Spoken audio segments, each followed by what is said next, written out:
Hi అండి, అందరికీ good evening. అందరూ ఎలా ఉన్నారు? నేను చాలా బాగున్నాను.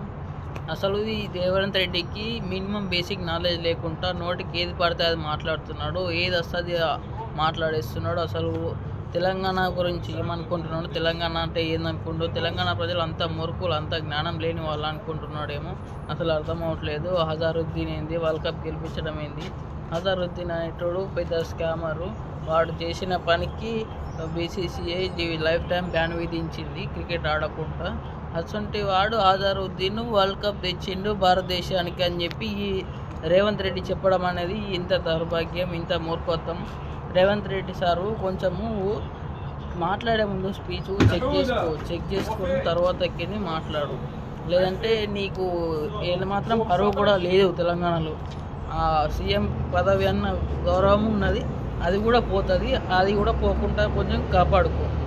ఈ జూబ్లీ సెలక్షన్లో ఎట్లాగో కాంగ్రెస్ ఓడిపోతుంది. అది బీజేపీ గెలుస్తుంది, లేకుంటే బీఆర్ఎస్ గెలుస్తుంది. తర్వాత విషయం కాంగ్రెస్ మాత్రం రాదు ఖచ్చితంగా.